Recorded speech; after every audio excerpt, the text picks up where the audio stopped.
everyone! Welcome back to Ancient History Jewelry Stories for this slightly belated part 2 in our deep dive on the early history of Tiffany and Company.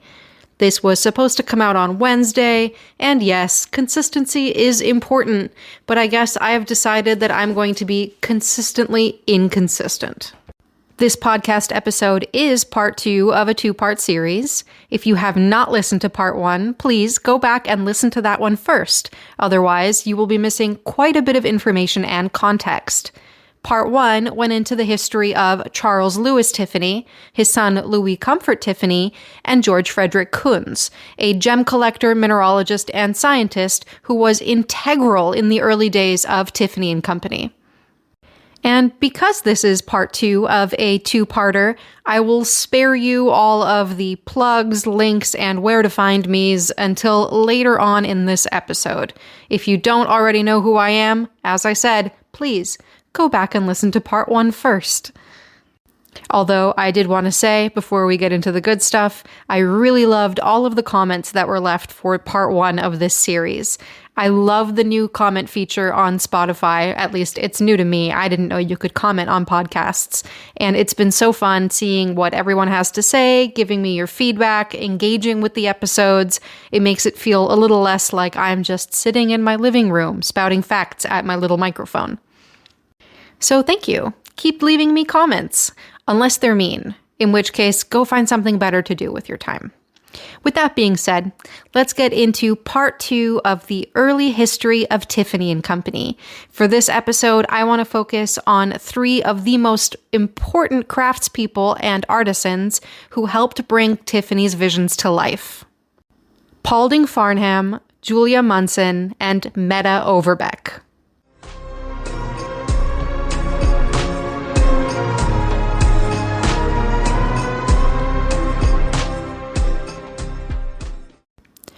As we discussed in the previous episode, both Charles Louis Tiffany and his son Louis Comfort Tiffany were incredibly devoted to creating exceptionally beautiful jewelry. They consider jewelry a form of art, especially Louis Comfort Tiffany. He referred to his jewelry as, quote-unquote, little missionaries of art.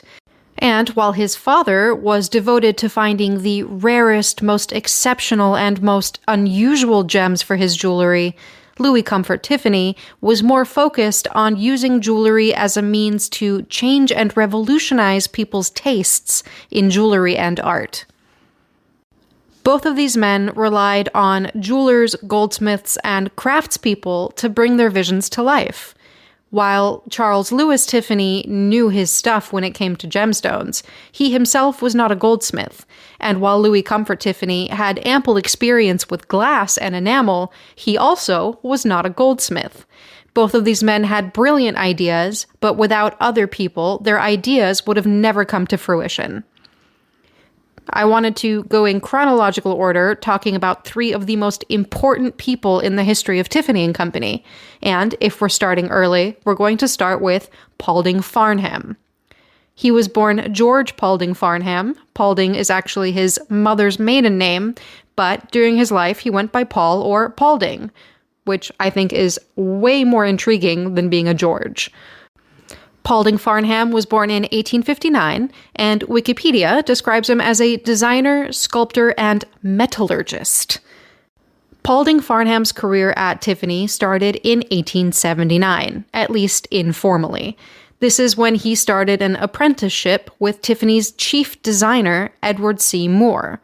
The apprenticeship lasted for about 6 years, until 1885, which is when he became the general assistant to Moore. Farnham is probably most known for his realistic, life-sized orchid and flower jewelry, and this botanical inspiration seems to have started very early. His first recorded work for Tiffany was a life-sized Japanese chrysanthemum in the form of a brooch, made out of gold and yellow diamonds. I can't find an exact date for when this brooch would have been made, but it seems to be around the time that Tiffany acquired the Tiffany yellow diamond, which was cut down by almost 100 carats from its rough stone. I wonder if perhaps some of the yellow diamonds used in this chrysanthemum brooch might have been pieces chipped off of the original uncut Tiffany yellow diamond. Now, that's just conjecture on my part. There would be no real way to confirm this. I have no idea if there were any usable pieces left when the Tiffany yellow diamond was cut down, but I do love the idea. It's quite romantic to think that this large, glittering yellow diamond also produced a whole slew of little glittering yellow diamonds. Farnham's official career at Tiffany would have been from 1885 to 1908. This means that he mostly worked under Charles Louis Tiffany, but overlapped with Louis Comfort Tiffany for a few years. He took over after his father's death in 1903, so he would have been there for about 4 or 5 years after Louis Comfort Tiffany took over as creative director. In the late 1880s, most of Paulding Farnham's career was devoted to designing pieces for the 1889 Paris Exposition, also known as the Exposition Universelle, which ran from May through October 1889. It seems that Paulding Farnham and the other goldsmiths and artisans at Tiffany were working on these pieces for a few years leading up to the exposition. During all of this preparation, he also became a board member of the company in 1888. Records also show that in 1888, Paulding Farnham was earning $77 per week, which, adjusted for inflation, is somewhere around $2,574. Not a bad salary for New York City. But also, not really enough to make anyone rich. For the Paris Exposition, Farnham created 24 life-sized orchids. These were made out of silver, green gold, which is gold with a high percentage of silver, enamel, pearls, and other gems. This collection received the gold medal in the jewelry division at the exposition. Afterwards, he continued designing orchids to be sold at the Tiffany store in New York City. These were incredibly popular pieces, and if you look at pictures of Paulding Farnham's orchids, it's very easy to understand why.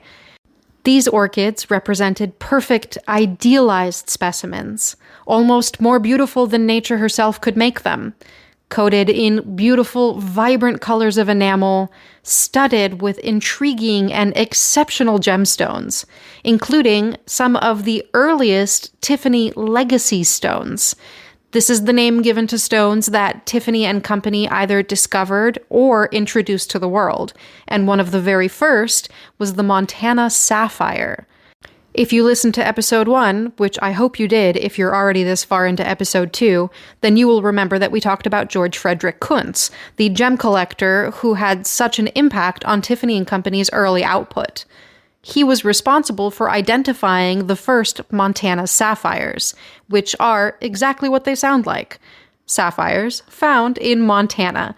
These sapphires were initially found as a byproduct of gold mining in riverbeds, although early prospectors did not recognize their value and mostly threw them away, because these beautiful blue pebbles were clogging up their gold mining equipment. It wasn't until a prospector sent an entire cigar box full of these blue pebbles to Tiffany and Company in New York City that George Frederick Kuntz identified them as corundum, or sapphire. After this discovery, Montana sapphires became one of the most beloved gemstones used by Tiffany and Company, including pieces made and designed by Paulding Farnham. In 1891, upon the death of his mentor, Charles Moore, Farnham replaced him as the head of the jewelry department at Tiffany.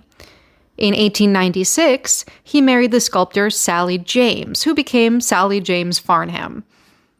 As I discussed in the previous episode, women could not keep their jobs at Tiffany & Company when they got married, but the same rule did not apply to men, which is not an indictment of Tiffany & Company's practices, but really just the shitty social mores of the time. We will talk about very talented women losing their jobs at Tiffany & Company a few more times throughout this episode. In 1900, there was another Paris exposition, and for this occasion, Paulding Farnham created more life-sized flowers. This time, one of the star pieces was an iris brooch studded with deep cornflower blue Montana sapphires. This piece was such a showstopper that it sold for the equivalent of more than $200,000 in today's money during the exposition. And while it's clear that Paulding Farnham loved making realistic, life-sized flower jewelry, this wasn't the only kind of jewelry he made. He branched out into Belle Epoque and Art Nouveau-inspired styles, always utilizing organic forms, a lot of curves, a lot of flourishes, a lot of really beautiful gemstones. Many of his pieces from this era survive, along with preliminary sketches for pieces that are either now long gone or were never made, and it's clear that he had a particular eye for delicate and dainty forms, no doubt heavily inspired by his love for flowers. Eventually, his interests outside of jewelry began to take him away from Tiffany and Company and from his family. In 1898, he began investing in mining opportunities. Remember, this was still a time when people were finding gold, silver, and other deposits of precious metals all throughout North America. He was specifically interested in mining opportunities in British Columbia and California. In fact, there's even a mountain named after him in British Columbia. Mount Farnham, which was given the name in 1911, is part of the Selkirk Range. These mining interests seemed to consume him. He not only left his employment at Tiffany and Company in 1908, but in 1914, his wife, Sally, filed for divorce on grounds of abandonment. Apparently, he had been going to California for longer and longer periods of time for his mining investments and just left his wife and children alone in New York City. The divorce was granted in 1915, so it seems that this was not an unfounded cause for a divorce, especially considering that a divorce was not easy for a woman to procure in 1915. It does seem that Paulding Farnham was really obsessed with these mining prospects. It seems he wasted not only all of his time, but all of his money on them. There is record of him squandering what was left of his personal fortune and all of the money that he earned and saved while working for Tiffany and Company. So, with the story of the incredibly talented Paulding Farnham, creator of flowers more beautiful than nature could provide herself, ending on such a destitute note, we're going to move on to the next person who was pivotal in creating pieces that made Tiffany and Company stand out from all other jewelers. We get to start talking about some women. Up next, we're going to discuss the history of Julia Munson.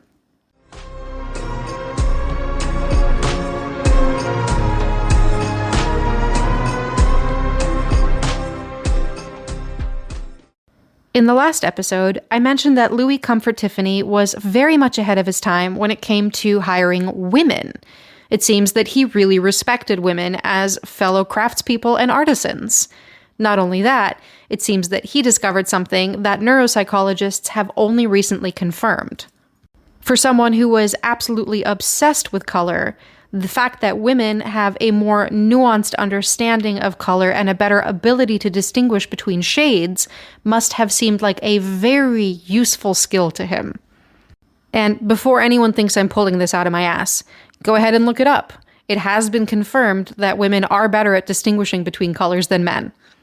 Although, of course, in the late 1800s, Louis Comfort Tiffany was not going off of any scientific research papers, he was going off of his own lived and learned experience. And he could have only gained this experience by already having worked with quite a few women. That means that he did not only respect them for their ability to distinguish between different shades of blue, but that this was something he learned after he had already chosen to work with many women in the field. His first and most important collaborator in the jewelry world was Julia Munson. A recent art school graduate, she was hired in 1898 to work in Louis Comfort Tiffany's enamels department for his glassworks. He was already working on jewelry, but he was doing so in secrecy because he was quite intimidated by his father and Paulding Farnham's beautiful creations. He started working with Julia Munson on this secretive effort to start creating jewelry of his own, first having her work in the studio at the top floor of his mansion, and then at his 23rd Street studio in Manhattan. It seems that Julia Munson learned very quickly and must have been quite impressive, because starting from her hiring in 1898, it only took 3 years until she became head of the jewelry department at Tiffany in 1902. This does overlap with Paulding Farnham's time at Tiffany & Company, and it's a little unclear when he stopped being head of the jewelry department and when she started, or if they were both head of the department together. I have not been able to find a good timeline or documentation to clarify this for me. And much like Paulding Farnham, the early part of Julia Munson's career was focused on creating pieces for an exposition, specifically the 1904 St. Louis Exposition, where Tiffany decided that he wanted enamels made in, quote-unquote, hues only nature could produce. Much like Paulding Farnham, Louis Comfort Tiffany and Julia Munson were drawing their inspiration from the natural world, but unlike the bright and vibrant enamels that were used by Farnham, Tiffany was looking to create pieces that looked like they could have been plucked only from nature. Not the idealized and painstakingly perfect forms of Paulding Farnham, but flowers and berries that looked like they had just been picked, with all of the imperfections that nature provided. It seems that 27 pieces were submitted for the St. Louis Exposition, but only one has survived, a beautiful black opal grapevine necklace that's held at the Metropolitan Museum of Art, although even this piece has been substantially altered since it was first created.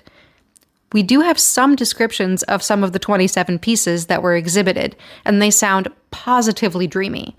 There was an enamel clover blossom tiara with diamond dewdrops, a dandelion hair ornament with enameled leaves and buds that was tied together by string, a blackberry spray brooch with carved garnets and carnelian, showing every stage of growth from the blossom to the ripe berry.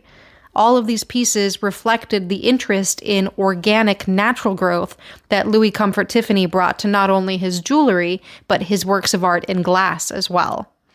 During this time, there were also pieces being made that were inspired by archaeological finds, such as ancient Etruscan pieces being found in Italy during the 19th century. Some of Louis Comfort Tiffany and Julia Munson's pieces made in this Etruscan revival style were described as being as beautiful as the ancient pieces themselves.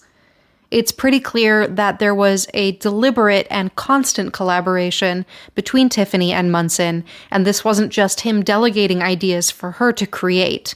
She was translating his large-scale ideas into miniature works of art. And there's ample record to suggest that Munson saw Tiffany as a master in the Renaissance sense and referred to him as such. There are also some hints that there may have been a romantic relationship between the two, but a lot of that is speculation and, as of now, completely unfounded. Whether or not there was a romantic relationship between the two, Julia Munson's career ended abruptly in 1914 because she got married at the age of 39, which, for 1914, is quite late. As I mentioned in the previous episode and earlier in this episode, Louis Comfort Tiffany's policy was that women could not continue working for the company when they were married. This policy seems to have stemmed as much from the oppressively patriarchal bullshit of the early 1900s as Louis Comfort Tiffany demanding the utmost from his employees and his understanding that once a woman got married and started a family, most of the household and child-rearing duties would fall on her and would thus leave her unable to devote all of her time and attention to his company. Again, I'm not demonizing him for this policy, but it is unfair that so many creative and talented women had to stop working at Tiffany & Company, as well as in many other jobs, simply because they got married. And with that, Julia Munson's 12-year career as the head of the jewelry department at Tiffany & Company, a time period when the company was creating its most exquisite, unusual, and beautiful jewelry, came to an end. Her successor came with a batch of new ideas about what jewelry should be and how it should be presented to the world. And with that, we move on to yet another incredibly important, talented, and influential craftsperson in the early days of Tiffany & Company.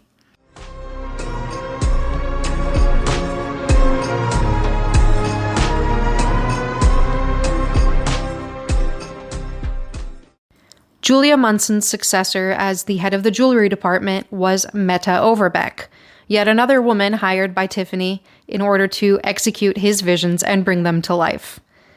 She was the head of the jewelry department from 1914 until 1933, although Meta likely started working at Tiffany in 1903. While there were some aesthetic and material similarities between Julia Munson and Meta Overbeck, there were huge shifts in style. The pieces made by Julia Munson and Louis Comfort Tiffany were organic. They were imperfect. They represented nature, frozen in time. And they were also fully realized pieces, ornamented front, sides, and back.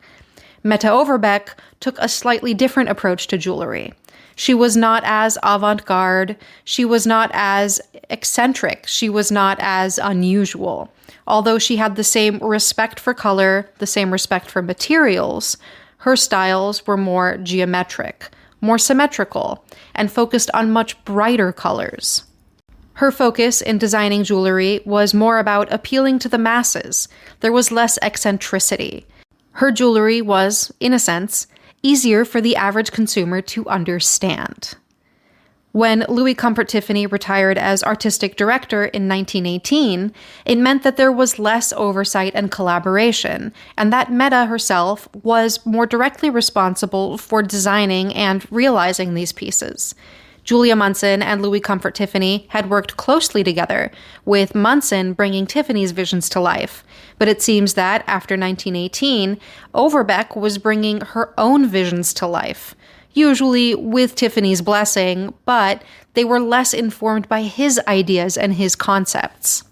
Her appreciation for modernism and more contemporary styles fit neatly into the Art Deco aesthetic that was taking the world by storm. Moving away from the more flourished Art Nouveau and Belle Epoque styles, Meta Overbeck's designs were increasingly featuring very large faceted stones, a shift that I think would have made Charles Louis Tiffany and his love for unusual and eccentric stones very happy. While continuing to be inspired by Louis Comfort Tiffany's obsession with color, her colors were brighter, more pronounced, and used in more startling combinations. Unexpected stones being placed together, bright blue zircon being paired with deep yellow sapphires and bright green garnets. Unusual combinations that would have been arresting to the eye, but pleasing to the eye nonetheless. And in the style of Tiffany and Munson's collaborations, Overbeck continued to make pieces in archaeological revival styles, especially pieces inspired by the finds coming out of King Tutankhamun's tomb after its discovery in 1922, fitting neatly into the 1920s Egyptomania trend.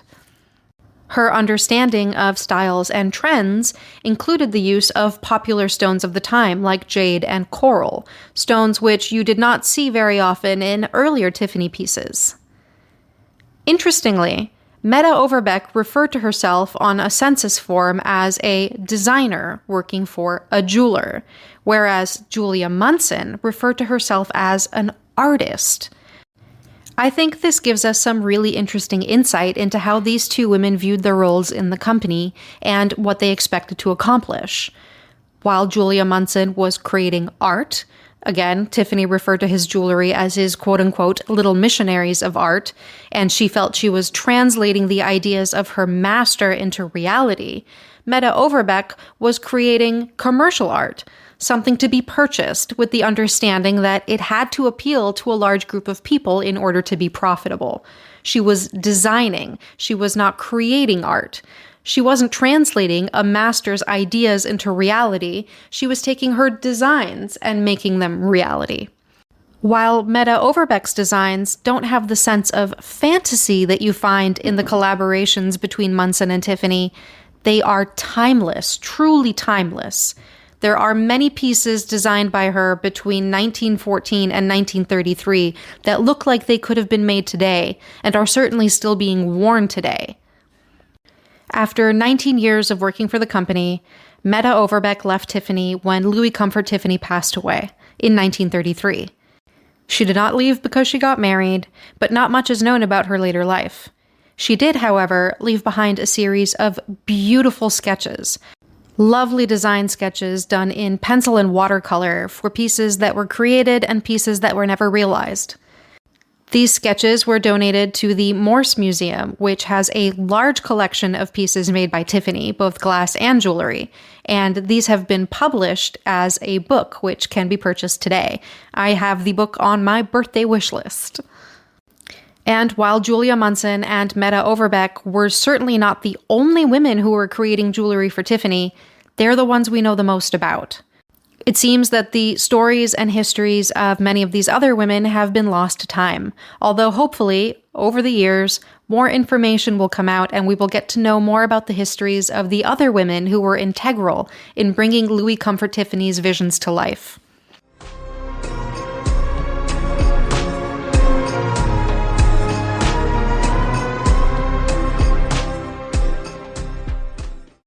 While we may not know that much about the other women who were working in the jewelry department of Tiffany & Company, we do know a little bit about the women who were involved in Tiffany's glassworks.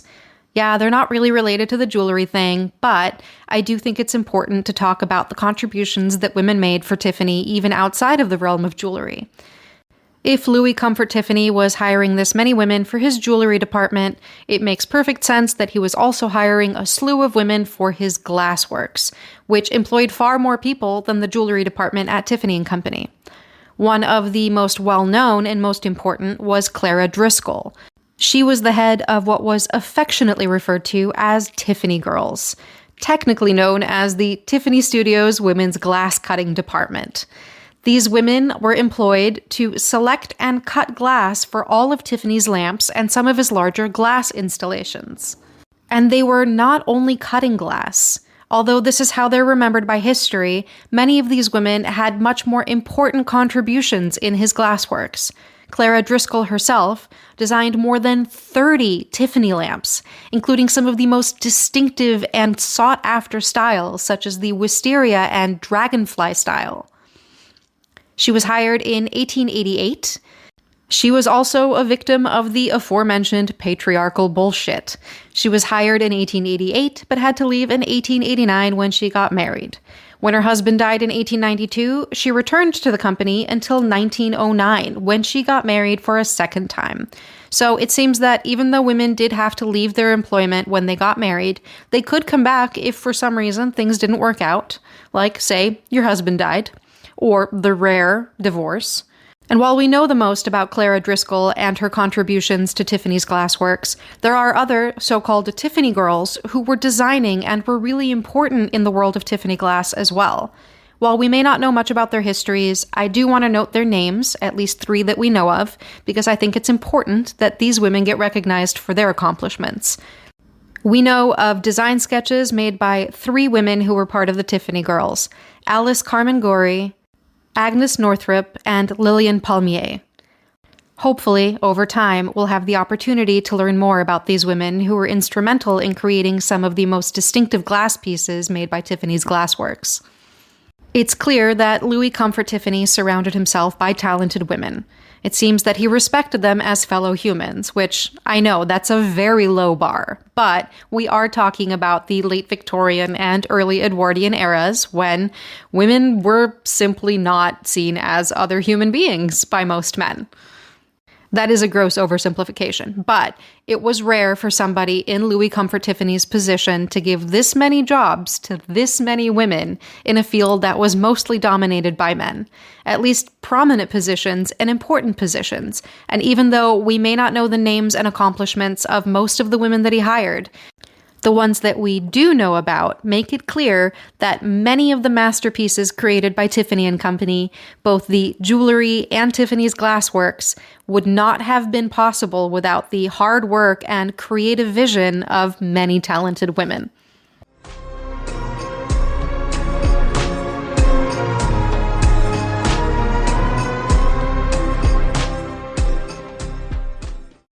Before we wrap things up completely, I have to go through the list of the remaining Tiffany legacy stones.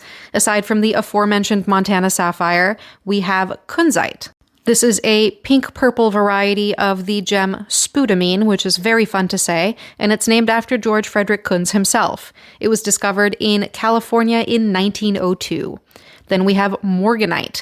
This is a peachy pink variety of the gemstone beryl, which is the same family of gems that aquamarine and emerald belong to. It was introduced in 1910 and was named after John Pierpont Morgan, who was a crazy gem collector and donated his entire collection to the American Museum of Natural History. Then we have tanzanite, discovered in 1967 at the base of Mount Kilimanjaro in Tanzania. It's a purple-blue variety of zoisite. It was named and introduced in 1968, and for a long time, you could only buy tanzanite from Tiffany & Company. Last but not least, we have tsavorite. This was discovered in 1970 in Tsavo National Park at the border of Kenya and Tanzania, and it was named and introduced in 1974. It is a deep, bright green garnet variety. An honorable mention goes to turquoise, which was certainly not discovered by Tiffany. This is one of the oldest gemstones humans have been using for thousands of years, but it's the source of the iconic Tiffany blue color that they've been using for their packaging since the 1800s and still use today. And with that, we end our deep dive into the early history of Tiffany & Company. I hope you enjoyed learning more about Tiffany, a legacy brand that I think has come very far from its origins. Again, if you love modern Tiffany, that's great. But I think you'll have to agree with me that what they produce today has absolutely nothing to do with what they were producing in their early years. Early Tiffany jewelry is exquisite. It's exceptionally beautiful, whether created by Paulding Farnham, Julia Munson, Meta Overbeck, or any of the unnamed talented goldsmiths, jewelers, and craftspeople who were responsible for creating these works of art. Early Tiffany & Company jewelry is unparalleled. Creative, unusual, and dreamy in a way that many other jewelry houses just never really matched. If you enjoyed this episode, please leave me a rating and review, or a comment. If you did not enjoy this episode, go tell anyone but me. I don't want to hear it. Stop listening to this podcast if you don't like it. This is the part where I tell you where you can find me. If you want to listen to the rest of these podcast episodes, just look for the other episodes wherever you're listening to this now.